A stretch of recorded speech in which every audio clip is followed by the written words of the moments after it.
Hello guys, most welcome. हम कर रहे हैं HRM ह्यूमन रिसोर्स मैनेजमेंट।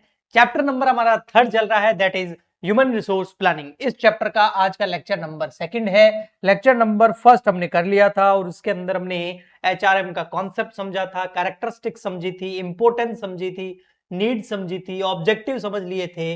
और आज हम स्टार्ट कर रहे हैं next part, that is process of human resource planning. यानी कि आपको आपके ऑर्गेनाइजेशन के अंदर अगर कोई भी ह्यूमन रिसोर्स प्लानिंग करनी है, ठीक है, तो उसका एक प्रोसेस है।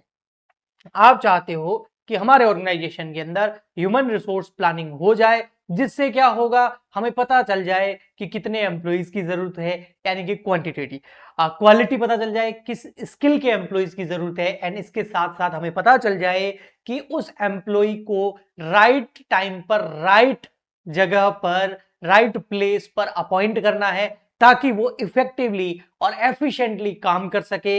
इससे बहुत सारे गोल्स ऑर्गेनाइजेशन के अचीव होते हैं।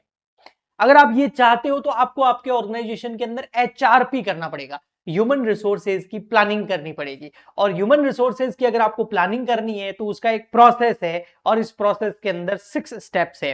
एग्जाम के अंदर भी आपसे ये प्रोसेस पूछा जा सकता है, तो इस चैप्टर का ये सबसे इंपॉर्टेंट टॉपिक है जो एग्जाम में आ सकता है। आपसे सिंपल एग्जामिनर पूछ लेगा, what is the process of human resource planning. तो प्रोसेस के अंदर 6 जो स्टेप है वो आपके सामने है। सबसे फर्स्ट आपको क्या करना है, एनालाइज करना है ऑर्गेनाइजेशनल प्लान, कि आपका जो ऑर्गेनाइजेशन प्लान है वो क्या है, आपका बिजनेस प्लान क्या है। उस बिजनेस प्लान के अकॉर्डिंग ही आप ह्यूमन रिसोर्सेज की प्लानिंग करोगे। आपका बिजनेस जो है उसका जो प्लानिंग होगा, मैं फिर कह रहा हूं बिजनेस का प्लानिंग मतलब आपको प्रोडक्शन बढ़ाना है, एक्सपांसन करना है, या जो भी आपके गोल्स होंगे उस गोल को अचीव करने के लिए आपको ह्यूमन रिसोर्सेज की जरूरत पड़ेगी।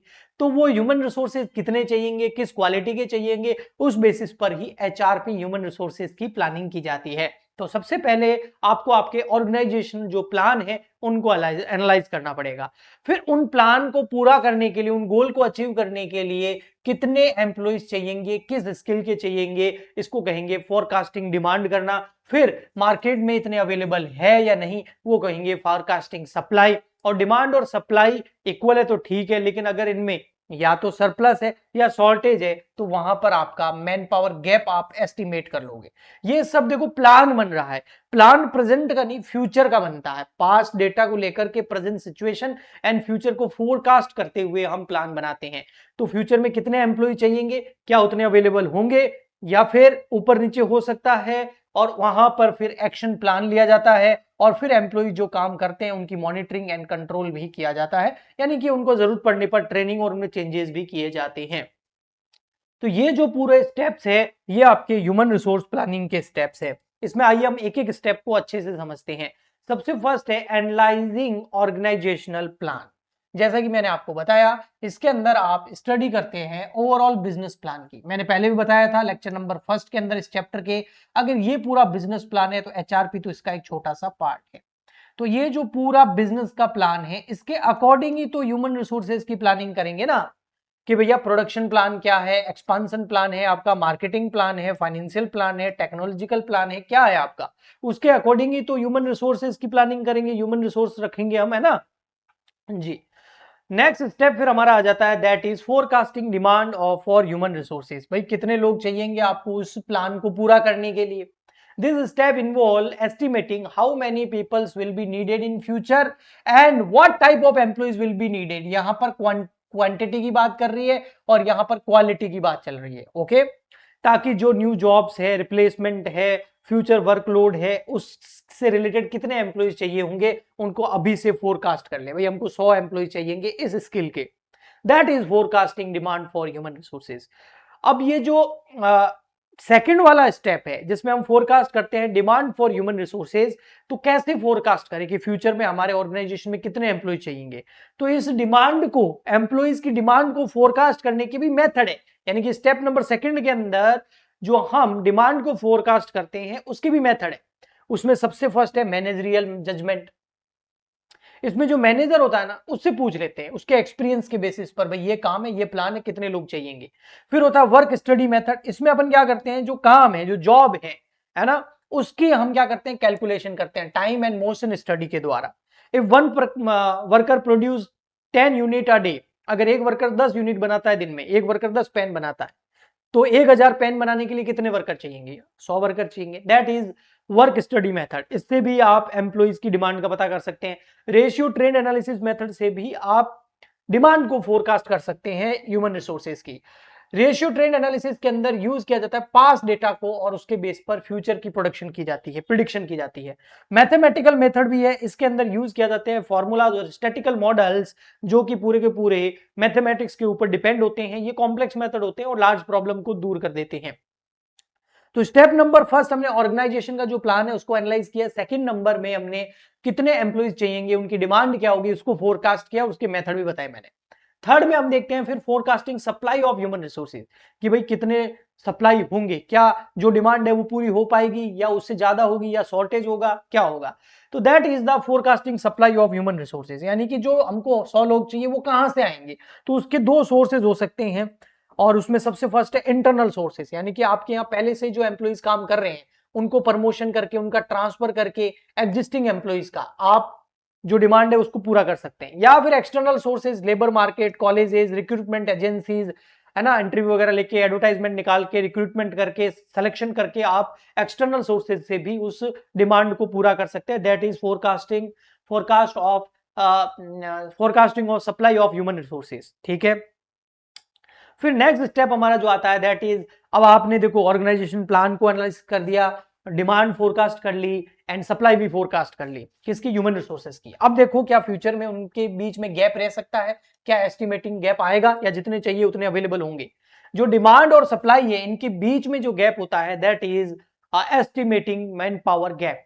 फॉर एग्जाम्पल के लिए शॉर्टेज हो सकती है, भाई डिमांड है 100 लोगों की, अवेलेबल 80 है, तो यहाँ पर 20 लोगों की शॉर्टेज हो गई, तो 20 लोगों को हम रिक्रूट कर सकते हैं, ट्रेन कर सकते हैं, है ना, ताकि वो शॉर्टेज पूरी हो जाए। सरप्लस का मतलब है कि 100 लोगों की जरूरत है लेकिन हमारे पास तो 120 अवेलेबल है। ठीक है, तो दैट इज क्या है, यहाँ पर आपके पास ज्यादा अवेलेबल है, ज्यादा अवेलेबल है तो उस केस के अंदर आप रीडिप्लॉयमेंट कर सकते हो, डाउन साइजिंग कर सकते हो, वीआरएस कर सकते हो। ठीक है, ओके जी। सेकंड लास्ट स्टेप हमारा आता है एक्शन प्लानिंग। एक्शन प्लानिंग के अंदर क्या होता है, जो गैप आया है, अभी हमने आइडेंटिफाई किया है ना गैप, वो शॉर्टेज भी हो सकता है, सरप्लस भी हो सकता है, उस गैप के ऊपर एक्शन लिया जाता है। अगर शॉर्टेज है तो रिक्रूटमेंट, ट्रेनिंग और ओवर टाइम कराओ तो शॉर्टेज पूरी हो जाएगी। सरप्लस है तो एम्प्लॉइज को ट्रांसफर करो दूसरे डिपार्टमेंट में, डेवलपमेंट कर दो और डिप्लॉयमेंट कर दो, डाउन साइजिंग कर दो, निकाल दो, वीआरएस यानी कि किसी को वॉलंटरी रिटायर कर दो, तो उससे जो आपका गैप है उसके ऊपर एक्शन प्लान हो जाएगा। लास्ट स्टेप आता है हमारा monitoring and control. Monitoring and control के अंदर क्या किया जाता है, देखिए final step is to check.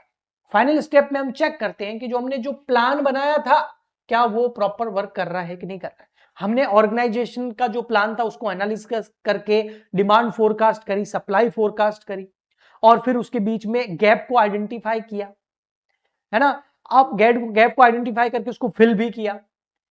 अब क्या ये जो हमने प्लान बनाया था, जितनी डिमांड, जितनी सप्लाई फोरकास्ट किया था, गैप, क्या वो सब कुछ प्रॉपर काम कर रहा है या फिर वहां पर किसी इंप्रूवमेंट एक्शन लेने की जरूरत है। That is monitoring and control, नाम से पता चलता है मॉनिटर करना, कंट्रोल करना। मॉनिटरिंग में क्या होगा, monitoring man power usages, controlling over time, employee satisfaction survey, exit interviews, performance का इवोल्यूशन करना, दैट इज मॉनिटरिंग। ओके जी, ठीक है, ओके। नेक्स्ट हमारा जो टॉपिक है that is aspect of human resource planning. Human resource planning के aspect क्या है, तो देखो इसमें एक क्वालिटेटिव एस्पेक्ट है, क्वांटिटेटिव है। क्वालिटेटिव में क्या करते हैं, नंबर ऑफ एम्प्लॉइज का पता करते हैं, वर्कलोड एनालिसिस के बेसिस पे कर सकते हैं। क्वांटिटेटिव में दो है, एक वर्कलोड एनालिसिस, एक वर्कफोर्स एनालिसिस। वर्कलोड एनालिसिस मतलब जो वर्क है, टोटल काम कितना, उसके हिसाब से मैन पावर कैलकुलेट करना, कितने नंबर ऑफ एम्प्लॉइज चाहिए, ठीक है। और वर्क फोर्स में क्या कर सकते हैं भाई, कितने एम्प्लॉइज जो एब्सेंट रह रहे हैं या छोड़ के जा रहे हैं, उस बेसिस पर आप नंबर ऑफ एम्प्लॉइज की कैलकुलेशन कर सकते हैं। ये तो हो गया आपका क्वांटिटेटिव। नेक्स्ट आता है आपका क्वालिटेटिव एस्पेक्ट। इसमें हम स्किल देखते हैं, स्किल, और स्किल के लिए हमें job description and job specification तैयार करना पड़ता है। नेक्स्ट चैप्टर है पूरा का पूरा job description and job specification के ऊपर आएगा आगे, है ना।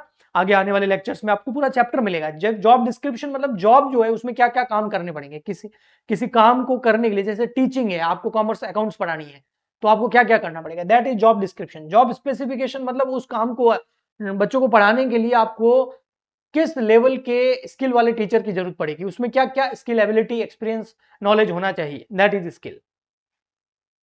ओके, तो ये क्वालिटेटिव एस्पेक्ट के बेसिस पर आप पता कर सकते हैं। ठीक है जी, तो ये हमारा जो चैप्टर है यहाँ पर कंप्लीट हो गया है। आई होप आपको अच्छे से समझ में आ गया होगा।